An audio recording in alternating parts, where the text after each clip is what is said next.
saat ini tengah menyambut Pilpres 2024 begitu ya, sebentar lagi juga election day akan berlangsung.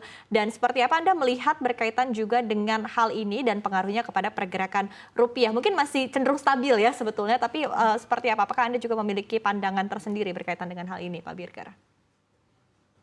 Baik, Mbak Iva. Memang tahun 2024 ini akan menjadi tahun yang menarik. Bukan saja buat Indonesia, memang hampir seluruh dunia ini kurang lebih ada 50 negara di seluruh dunia yang tahun ini mengadakan election selain Indonesia. Mungkin kita lihat mungkin di akhir tahun nanti ada Amerika Serikat, tapi ada India, Bangladesh, Taiwan yang sudah di awal tahun ini. Jadi boleh dibilang dunia ini memang sedang ramai dengan wave of election, termasuk kita. Tapi yang menariknya, paling tidak pemilu di kita sekarang sudah dalam eskalasi ataupun sudah dalam tahap terakhir menjelang memang nanti pemilihan umum yang akan dilakukan di tanggal 14 Februari. Yang cukup menarik dari pemilu kali ini, kalau memang nanti ternyata di bulan Februari ini bisa misalnya terjadi satu putaran, itu market pasti akan seru banget dan pasti akan bagus begitu. Tetapi kalaupun tidak, misalnya memang berlanjut sampai dengan dua putaran, paling tidak kita sudah tahu paling tidak siapa yang paling tidak memang akan menempati uh, hasil ataupun hasil positif dari pemilu yang mungkin akan baru keluar di pertengahan tahun ini. Tetapi yang pasti dari seluruh responden yang kita lihat juga di market, paling tidak kita sudah mengarah ke hal yang positif karena paling tidak kita tahu keberlangsungan daripada pembangunan yang ada paling tidak sekarang sudah masih akan bisa terus berlanjut. Itu yang membuat market selama ini uh, agak tenang begitu menantikan hasil daripada keputusan pemilu ini. Tetapi yang pasti apa yang terjadi selama ini kita sudah cukup positif, tinggal kita memang nanti menunggu saja hasilnya sih Mbak Iva. Oke, baik. Sembari menunggu hasil juga kita melihat begitu tadi kombinasi ya tentunya antara sentimen eksternal dan juga sentimen internal begitu dari dalam negeri. Tapi mungkin ketika kita combine dua hal ini tadi juga Anda menyebutkan begitu bahwa memang sudah diprediksi market akan slower, pertumbuhan juga akan turun di sepanjang tahun 2024 ini begitu. Tapi dengan kondisi ini seperti apa sebetulnya potensi rupiah mungkin bisa menembus 16.000 rupiah per dolar Amerika Serikat begitu Pak Birger? Baik Mbak Iva, kalau kita lihat tren yang terjadi di tahun lalu pun kita sempat mencoba mendekati memang level 16.000, tetapi waktu itu dengan cepat BI mengambil keputusan dengan menaikkan suku bunga kalau kita ingat waktu itu. Jadi itu merupakan salah satu tindakan yang dilakukan oleh BI paling tidak oleh otoritas moneter kita untuk mengendalikan rupiah yang waktu itu memang mengalami tekanan yang cukup dalam. Tetapi kalau kita lihat tren yang ada sekarang, sebetulnya kita tren kepada dolar yang nanti mestinya akan mulai mengalami penurunan efek daripada kebijakan yang diambil oleh kebijakan Bank Sentral Amerika Serikat. Dan itu sebetulnya yang dinantikan oleh pasar. Kalau itu yang terjadi, bukan saja terhadap rupiah, tapi hampir seluruh currency yang ada di dunia pun pasti akan mengalami koreksi efek daripada penurunan daripada dollar index across the board. Jadi itu sebetulnya yang dinantikan oleh pasar selama ini. Mudah-mudahan apa yang sudah diekspektasi oleh pasar dengan adanya dot plot, dengan memang kita lihat sudah mulai turunnya US Treasury 10 tahun misalnya sebagai indikator, mudah-mudahan itu memang arahnya ke sana dan arahnya mestinya positif yang mudah-mudahan akan bisa juga berdampak positif terhadap rupiah maupun juga perkembangan pasar keuangan Indonesia begitu sih Mbak. Oke, baik. Dari Susi sendiri seperti apa begitu Anda melihat untuk potensi ataupun juga rawannya rupiah untuk menembus 16.000 rupiah per dolar Amerika Serikat?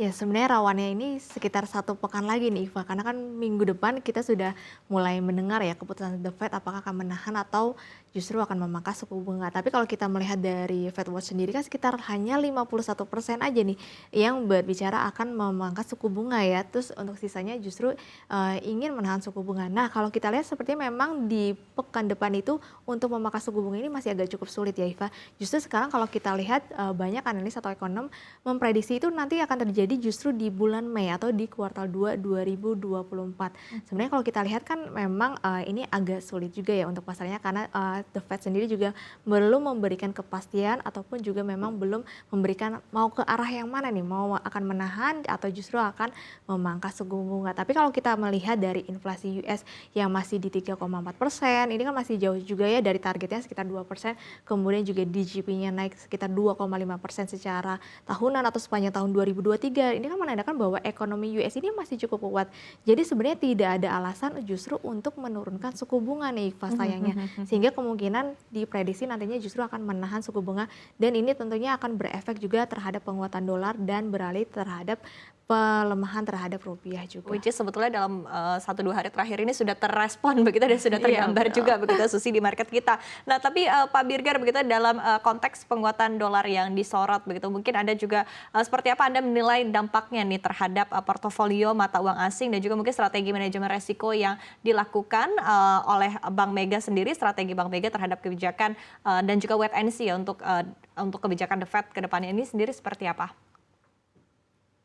Mungkin Mbak Eva, kalau kita lihat sekarang dengan keadaan yang memang dengan dollar trend yang memang masih tetap kuat sementara ini, paling tidak memang kita sementara ini memang tetap harus mempunyai portfolio paling tidak dengan long dollar begitu ya. Tetapi ya hal itu tidak akan bertahan lama. Jadi mestinya kita harus juga mencari level di mana memang dolar sudah mencapai peaknya, di mana dalam hal ini kita lihat sementara ini sudah mencapai peaknya.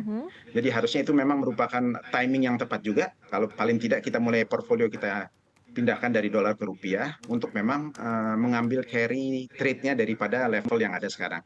Jadi kalau kita lihat secara resistance, memang kita pernah mencapai 15.970 ataupun mendekati 16.000 di tahun yang lalu. Kalaupun memang tahun ini akan di testing ke level tersebut, itu memang berarti ada suatu hal yang tidak kita ketahui di luar ini. Dalam hal ini misalnya dollar index yang tiba-tiba naik. Mungkin karena misalnya ada tambahan faktor geopolitik yang lain, atau mungkin ada data-data jelek yang lain. Tetapi kalau kita melihat keadaan yang sekarang ataupun data-data yang keluar, bahkan data semalam pun dari GDP yang keluar di Amerika Serikat semuanya cukup positif. Ya. Jadi sebetulnya tidak ada alasan lagi untuk memang dolar mengalami penguatan yang lebih lagi dari sekarang, karena memang orang melihat juga bahwa dolar indeks sudah cukup kuat begitu di level ini sih Mbak Eva. Oke, baik. Tadi Anda menyebutkan begitu ya bahwa peaknya sudah saat ini begitu, tapi mungkin bisa digambarkan menurut Anda untuk rentang proyeksi pergerakan rupiah di dalam waktu dekat dan juga mungkin di sepanjang tahun 2024 ini seperti apa Pak Birger? Oke, paling tidak menjelang pertemuan Bank Sentral Amerika Serikat di minggu yang akan datang, paling tidak kita memang mempunyai resistance yang sudah kita lihat selama ini 15.850. Kalaupun memang mengalami penguatan, berarti dia akan kembali ke level yang kita lihat di pembukaan tahun ini. Tapi mestinya tidak ke sana karena memang itu masih terlalu jauh. Kita lihat waktu closing 2023 kita ada di level 15.400. Kalaupun memang nanti mengalami apresiasi, mungkin apresiasinya belum banyak. Karena memang kebutuhan dolar memang masih banyak dari pembelian korporasi. Kalau kita lihat di bulan ini ataupun kebutuhan daripada importir dalam hal ini, jadi harusnya paling tidak kalaupun kita melihat support yang kuat, harusnya support sementara paling tidak 1-2 bulan ke depan itu antara 15.600 sampai 15.850. Tetapi trennya ke depan, apalagi kalau memang kita sudah melewati pemilu di pertengahan tahun, kita sudah melewati penurunan yang dilakukan oleh Bank Sentral Amerika Serikat dalam hal ini misalnya 3 kali ataupun 75 basis, harusnya di akhir tahun ini kita bisa jadi melihat rupiah yang cukup mengalami penguatan yang cukup signifikan, paling nggak kembali lagi ke level yang kita lihat mungkin di 15.200 sampai 15.300 begitu sih Oke, Mbak Eva. baik. Tapi itu cukup panjang begitu ya perjalanannya sebelum sampai di level Itu cukup panjang. 15.200-an begitu ya Pak Birger. Dari Susi sendiri seperti Betul, apa? betul. Ya, saya sih setuju ya sama Pak Birger ya. Apalagi memang di tahun ini kan diprediksi memang ekonomi akan jauh lebih lemah ya, Iva, di beberapa negara termasuk juga di Indonesia. Nah, kalau misalkan nantinya The Fed ini akan memangkas suku bunga, kemudian juga BI kan biasanya juga tidak menutup kemungkinan mengikuti dari kebijakan The Fed sendiri ya, yang juga akan menurunkan suku bunga. Nah, otomatis ketika nanti The Fed menurunkan suku bunga, ini akan membuat dolar ini jauh lebih melemah, dan ini akan menarik juga untuk pergerakan rupiah sendiri. Kemudian juga selain itu ada beberapa komoditas juga yang bisa tereksposur juga seperti emas juga. Jadi memang harusnya rupiah ini bisa bergerak di level sekitar 15.300 hingga 15.400 di sepanjang tahun 2024 dengan catatan The Fed akan berhasil memangkas suku bunga.